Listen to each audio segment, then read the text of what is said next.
साधु संग बहुत महत्वपूर्ण है। साधु संग सर्वशास्त्र कहे, लव मात्र साधु संगे सर्व सिद्धि है। सारी सिद्धियां प्राप्त हो जाती हैं साधु संग के कारण। लेकिन अगर किसी ने भगवा वस्त्र पहना है तो केवल उसी कारण से वो साधु नहीं हो जाता। सम्मान सबका करना चाहिए, ऐसा नहीं है कि किसी के सम्मान में कमी आनी चाहिए। लेकिन हम साधु उसी को मानते हैं जो कृष्ण एक शरणम, जो केवल भगवान कृष्ण की सेवा में पूरी तरह से समर्पित है। ऐसे साधु का अगर हम लव मात्र भी संग करेंगे तो हमारा जीवन सफल हो जाएगा। तो प्रश्न आता है कि संग करने का मतलब क्या है? संग करने का मतलब है कि जो साधु की शिक्षाएं हैं उसको अपने जीवन में उतारना। अगर साधु मिल गया, संग कर लिया, उसकी बात सुन ली, उसकी बात को अपने जीवन में उतारा नहीं, तो कुछ लाभ नहीं है उसका। जब तक जीवन में उतारेंगे नहीं तब तक सुनना नहीं सुनना एक बराबर है। ऐसा नहीं है कि सुन लिया, सुनने से काम हो गया, नहीं, उसको अपने जीवन में उतारना भी पड़ेगा। ये जरूरी बात है। और यही बात जो पेशेवर भागवत सप्ताह करते हैं और जो भक्त भागवत सप्ताह करते हैं उनमें फर्क होता है। जो पेशेवर भागवत सप्ताह करने वाले हैं उनका मंतव्य ये होता है कि किसी तरह से आपकी जेब में जो पैसे हैं निकाल कर ले जाएं। लेकिन जो भक्त हैं, भक्त आपके हित की परवाह करता है, भक्त आपके हित के बारे में सोचता है, आपके कल्याण के बारे में सोचता है, आपके पैसे के बारे में नहीं सोचता। पैसा, लक्ष्मीपति के दास को पैसे की क्या कमी है?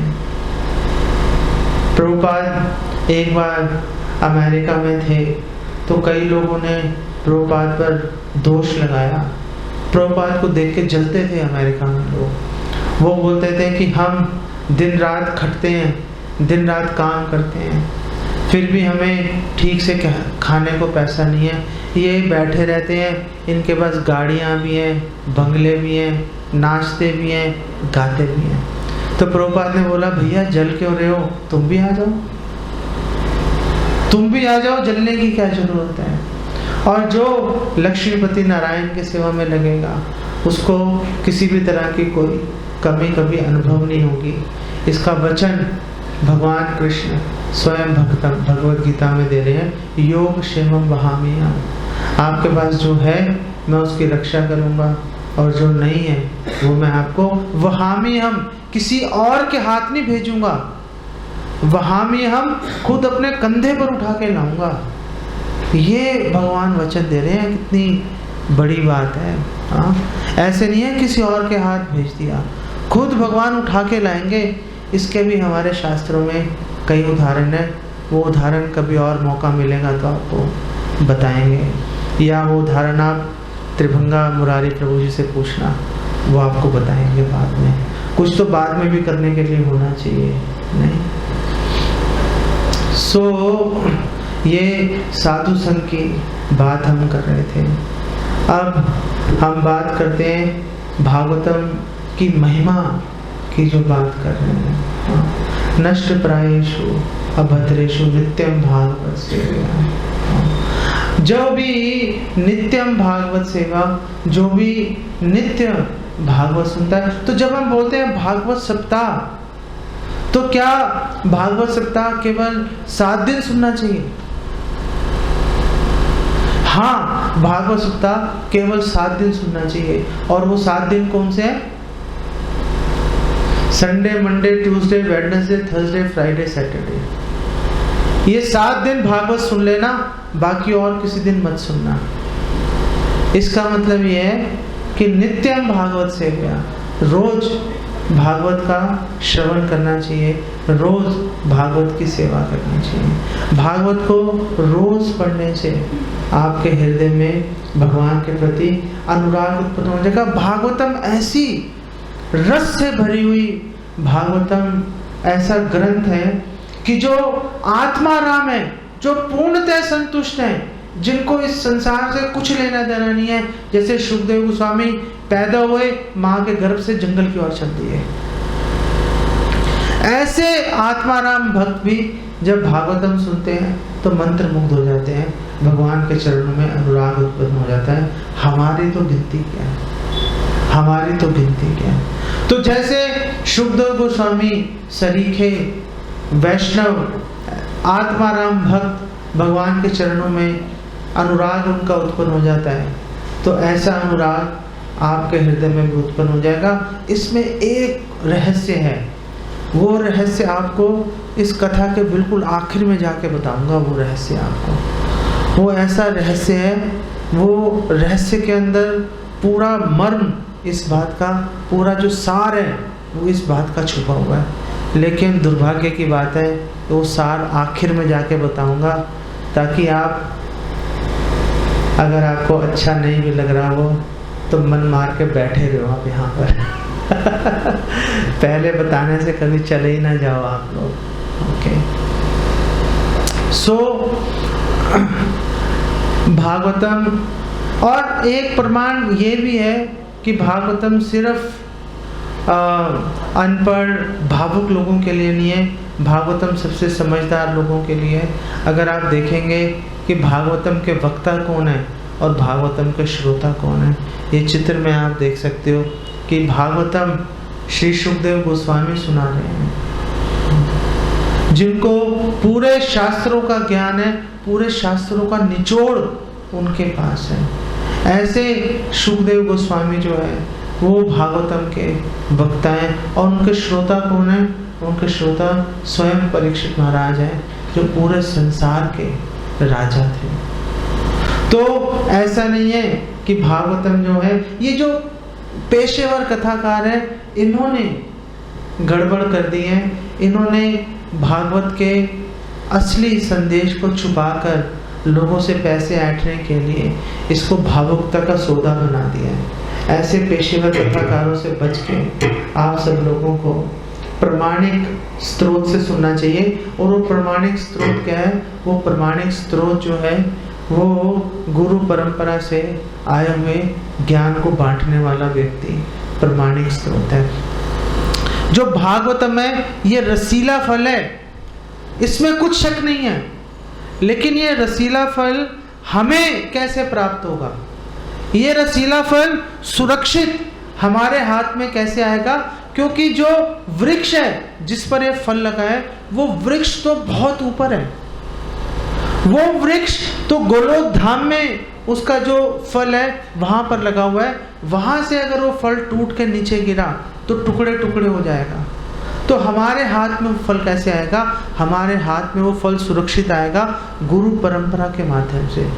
भगवान कृष्ण ब्रह्मा जी को वो फल तोड़ के दे देंगे, ब्रह्मा जी आके नारद जी को दे देंगे, नारद जी व्यास देव जी को दे देंगे। ऐसे चलते चलते चलते माधवेंद्रपुरी श्रीपाद के पास आएंगे, माधवेंद्रपुरी श्रीपाद से शीला ईश्वरपुरी के पास आएंगे, शीला ईश्वरपुरी से चैतन्य महाप्रभु के पास आ गए, फिर चैतन्य महाप्रभु से षट गोस्वामियों के पास आ गए, और षट गोस्वामियों से आगे चलते चलते चलते शीला प्रभुपाद के माध्यम से और उनके शिष्य जैसे जय पताका महाराज हैं और उनके हजारों और शिष्य हैं, उनके माध्यम से हमें सुरक्षित वो फल प्राप्त हो जाएगा। वो फल केवल प्राप्त होना पर्याप्त नहीं है, फल सुरक्षित प्राप्त होना भी जरूरी है। अगर टूट के नीचे गिर गया वो फल, अगर मिट्टी से भर गया तो हम उसको खा नहीं पाएंगे, उसका स्वाद नहीं ले पाएंगे। तो अगर परंपरा से ये फल हमें मिलेगा तो ही हम इसका आस्वादन कर पाएंगे और सुख का अनुभव कर पाएंगे। ये आत्मा सुप्रसिद्धि, मन हमारा संतुष्ट हो जाएगा पूरी तरह से जब हम इस फल का आस्वादन करेंगे। सो जो भागवतम है, भागवतम की जो महिमा है मुख्य रूप से दो जगह पर वर्णित है। एक तो भागवतम के 12वें स्कंद में वर्णित है और दूसरा पद्म पुराण के उत्तरखंड में वर्णित है। तो मैं कुछ महिमा बताऊंगा भागवतम की, और कुछ पद्म पुराण के श्लोकों से ऐसी आपको वर्णन बताऊंगा, बिल्कुल आप पर सटीक बैठेंगे वो। आप सोचोगे कि मेरे बारे में कैसे पता चल गया इनको, मेरा उल्लेख कैसे कर दिया इन्होंने आखिर। लेकिन आपका नाम तो आएगा उसमें, लेकिन ये भी मैं आपको चेतावनी देना चाहता हूँ कि बातें बहुत कड़वी लिखी हैं, तो हो सकता है आप में से कोई बुरा भी मान जाओ। अगर आपको बुरा लग रहा हो तो आप सोच लेना मेरे लिए नहीं लिखी हुई ये बात, ठीक है। लेकिन सच्चाई तो ये है कि बात लिखी आपके और मेरे लिए ही है। अभी आपको बताऊंगा, ये स्क्रीन पे एक एक करके आपको वो श्लोक दिखाऊंगा। आप सबको दिख रहे हैं यहाँ पर, फोटो ठीक दिख रही है आप लोगों को? तो श्रीमद् भागवतम को शुक शास्त्र भी कहा जाता है, क्योंकि शुकदेव गोस्वामी के मुख से निश्रित है, और क्योंकि उनके मुख से निश्रित है इसलिए और भी ज़्यादा रसीला हो गया है। तो हमारे शास्त्रों में कहा गया है, इदम भागवतम नाम पुराणम ब्रह्म संहितम उत्तम श्लोक चरितम चकार भगवान ऋषि निःश्रेयसायक लोकस्य धन्वं स्वस्ति अयनम महत्। इसका अर्थ बता रहे हैं कि श्रीमद् भागवतम नामक ये जो ग्रंथ है, ये भगवान का साहित्यिक अवतार है। भगवान में और श्रीमद् भागवतम में कोई अंतर नहीं है, और यह भगवान के अवतार श्री व्यास देव द्वारा संकलित है। यह ग्रंथ लोगों के सर्वोच्च कल्याण के निमित्त है, और यह धन्य है, सुखदायक है तथा महान है। सारे गुण जितने भी सद्गुण हैं वो सब श्रीमद् भागवतम में निहित हैं, और जब हम श्रीमद् भागवतम का संग करेंगे तो वो सारे गुण जो हैं वो हमारे अंदर भी प्रकट हो जाएंगे। जैसा हमारे शास्त्रों में उदाहरण दिया जाता है कि अगर आप लोहे की एक छड़ को अगर आप आग में रखो तो धीरे धीरे जो लोहे की छड़ है उसमें आग के गुण आ जाते हैं, नहीं? जैसे आग को छुएंगे हाथ जल जाएगा, ऐसे वो गर्म लोहे की छड़ को छुएंगे तो वही प्रभाव होगा, हाथ जल जाएगा। उसी तरह से अगर हम श्रीमद् भागवतम का संग करेंगे, श्रीमद् भागवतम का सेवन करेंगे, तो जो श्रीमद् भागवतम के गुण है वो हमारे हृदय में भी प्रकट हो जाएंगे। उसके लिए हमें कुछ अलग से प्रयास करना नहीं पड़ेगा। तो प्रश्न यहाँ पर हम ये खड़ा कर सकते हैं कि आखिर श्रीमद् भागवतम की आवश्यकता क्या थी, क्यों भगवान ने श्रीमद् भागवतम प्रकट की?